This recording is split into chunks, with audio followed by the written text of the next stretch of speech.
My name is Emily Lane and I'm a musical theatre performer. Anne Boleyn is a story about her and her life, but written through the eyes of Anne herself, which is very interesting. We start in her childhood, 1513, and we span all the way to her execution in 1536. But what is really brilliant about this production is we are performing it at Hever Castle, which is where, if you know, she spent a lot of her childhood.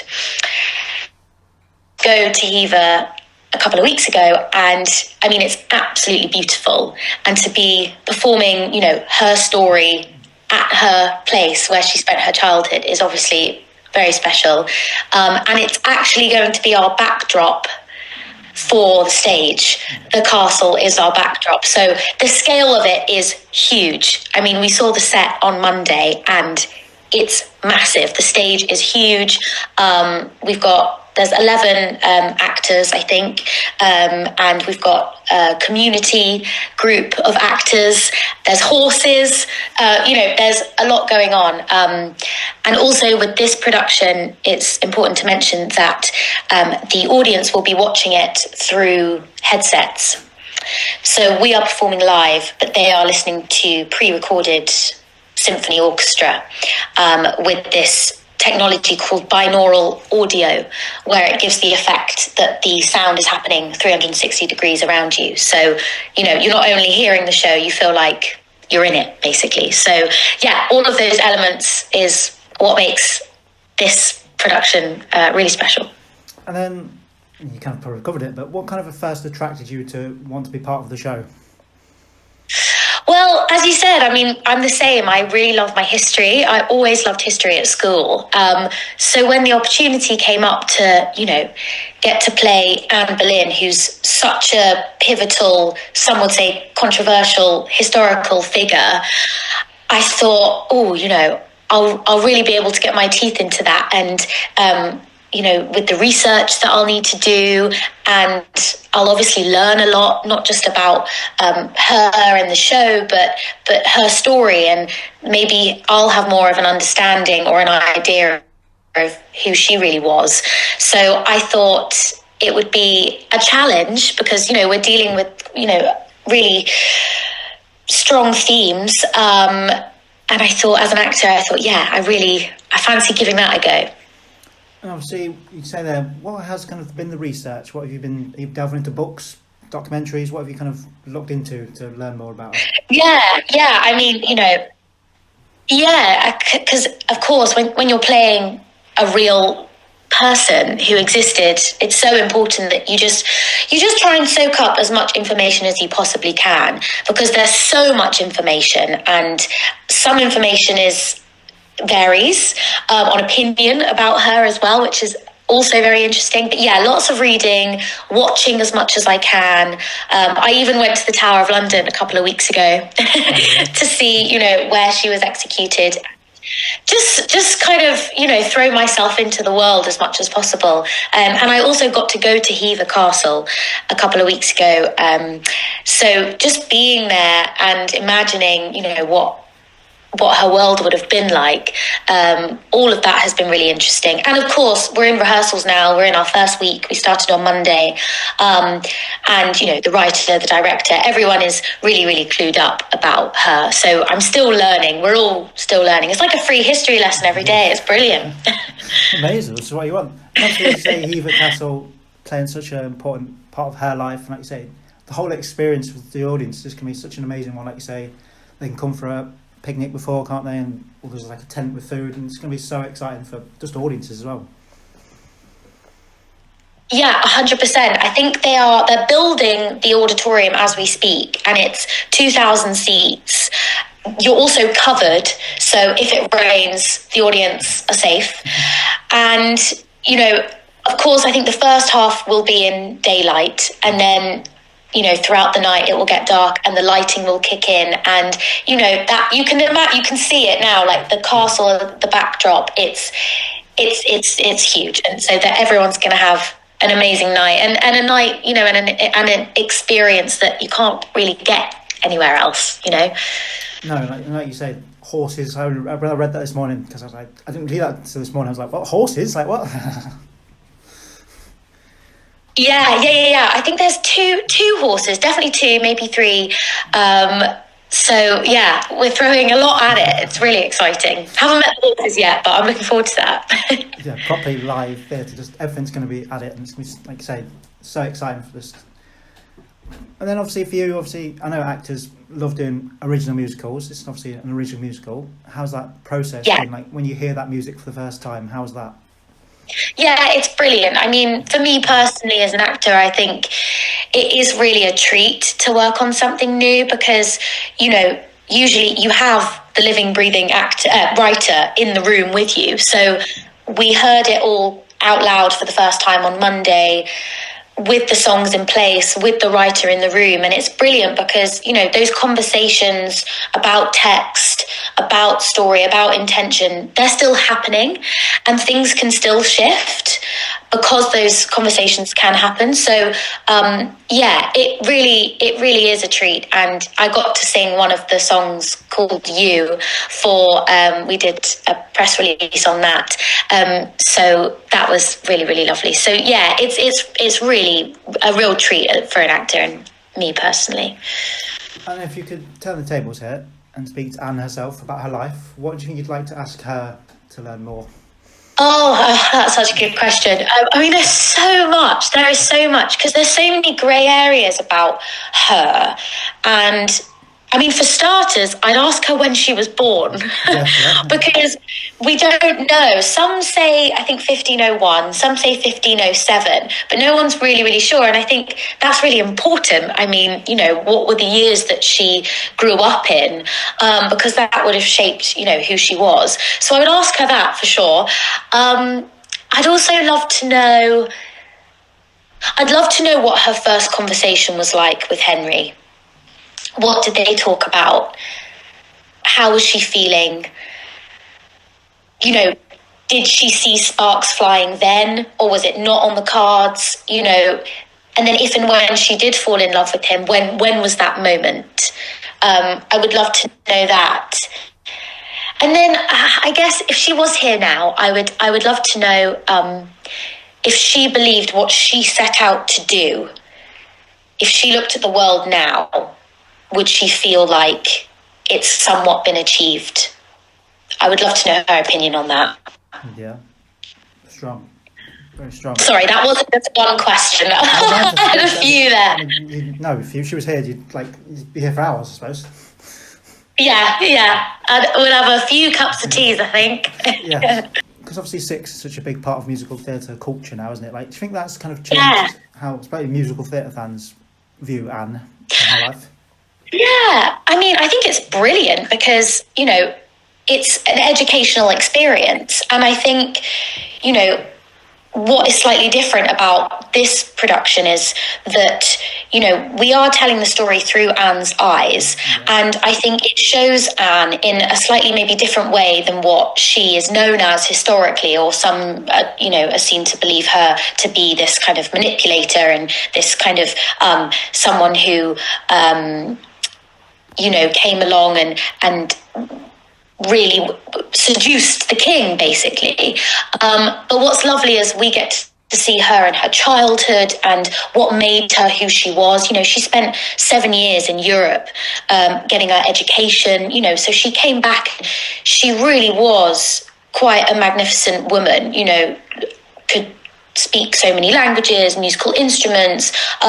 She was extremely bright and intelligent. So I think this is great because you really get to know Anne a little bit more and who she was and why she made the decision she did.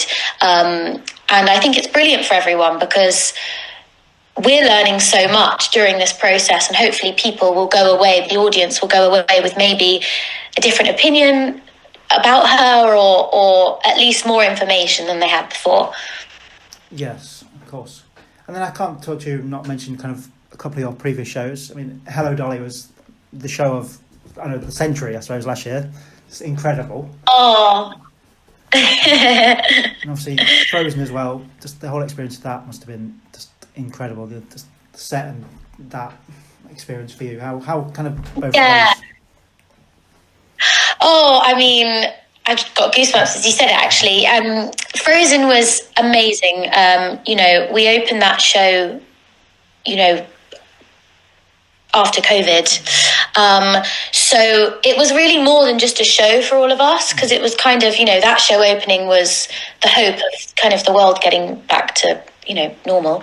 And then, I had an amazing year there in the ensemble, and then I learned so much along the way, and then to take over as the role, it was incredible. And as you say, the set, the show itself, it's huge and magical, and it really was a magical 2 years for me. I absolutely loved my time there. And then, Dolly was, it was just amazing, and I felt so honoured to be in the room, with all those people. I mean, we had the most incredible cast, and then, Jenna Russell, Andy Nyman, Imelda Staunton, it was incredible. And I've always looked up to Imelda. She's really been, someone that career-wise, I think, wow. And I just think she, as a performer, she's just incredible. We were all very aware that what we were a part of, we were really thankful and honoured to be a part of it. It was amazing. I came for my birthday last year, and I was like literal front row centre, and it was generally probably the most incredible experience of any of the theatre shows I've seen in my life. It was just incredible. Oh, wow. Oh, that's amazing. I'm really happy that was the case. You were really up involved. And obviously, full circle. Brilliant. This Christmas, you're back at the Palladium, aren't you? Kind of in the panto, which is so exciting. Yeah, and I was there. Yeah, I was there this week, actually, because I saw Evita, which was just incredible. I mean, unbelievable, jaw-droppingly incredible. It was lovely to be there. And I was actually sat behind Julian Clary and Nigel Havers, so I got to say hello and introduce myself. And the Palladium is really special for me, because I actually performed there when I was 7. I was in Sound of Music back in 2006, playing Marta. So it's actually going to be my 3rd time performing there. So the Palladium holds a very special place for me. So I can't wait. It's going to be a lot of fun. And then for you, what was the kind of first show that had that big impact that thought, this is for me? What was that first show that you saw? Well, I don't remember this, but my mum remembers it very clearly and tells me that when I was 4, she took me to see Beauty and the Beast. And apparently I was so engrossed in the story and the world and, the theatre, so much so that there was a couple talking during the scenes behind me, and I turned around at the age of 4 and told them to shush. So I think maybe even then I knew that was a world in which I thought was just, incredible. And then, 3 years later, I was doing it in the Sound of Music. But the performance that I really stays with me is Gypsy at the Savoy with Imelda Staunton. That was incredible. I mean, I've never experienced a standing ovation at the end of Act 1 before. And it was just such a gut-wrenching, performance. And I was so moved by it. And I thought, that's what I want to do. Those are the parts that I want to play. And then I got to, work with her last year. So that again kind of made that experience as well. Yeah, of course. I tend to answer this question to all kind of musical theatre performance. This can be career or it can just be personal choice. But if you were going to be stranded on a desert island with 3 soundtracks from shows, which shows soundtracks would you take? Oh, the show or the song? The soundtrack. So can I have the show, the whole show? Yeah, the whole show. Okay. Oh, that is such a good question. I think I would have to take West Side Story Yeah. because it's my favorite. It's my favorite show. Yeah, it's incredible. Oh, and then I'd love a feel good one. I'm going to be on the tube later and I'm going to think, oh, I should have said that one. I should have said that one. Oh. You know what? I absolutely love Legally Blonde. I love it. I did it when I was at college and I absolutely love that. That would be you have to have a feel good one. Yeah. So yeah, I'd say Legally Blonde. And, what else would I say? I would say Into the Woods. Yeah, that's a nice mix. Nice mix of shows as well. Yeah, I feel like it's buried. Yeah. Good choices. But Yeah. For you, what kind of keeps you inspired to tell stories? What kind of gives you that inspiration every day to like go into rehearsals, kind of tell these stories? What keeps you inspired? Yeah.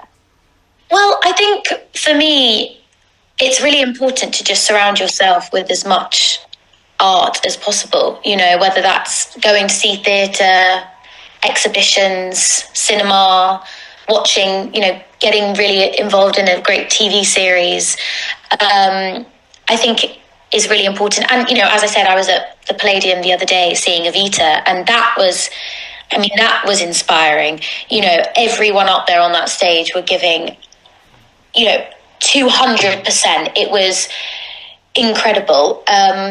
So yeah, hopefully you're in a position where you can see some brilliant things. And then I guess, my friends, a lot of my friends are creatives, actors, musicians. So they keep me inspired. And we kind of, push each other to stay motivated and yeah, keep telling stories. And to kind of full circle our whole conversation, simply, what do you want an audience member to take away from seeing Anne Boleyn the musical? Well, I think it's safe to say they will have an amazing experience at the theatre, if you want to call it a theatre. Yeah. There's no experience like it at the moment. So, of course, that. But I think what would be a win is if they go away with maybe more of an idea of who she was and maybe a different opinion and a different way of seeing her and the story, because a lot of people, they know who Anne Boleyn was and they know about her time as queen and Henry and, her downfall, but they don't know much about her and her childhood and how she grew up and what made her into the woman that she was. So I think, if the audience can take away that, I think we've done a good job. Emily, you're a treat to talk to. Thank you so much for your time. The show runs from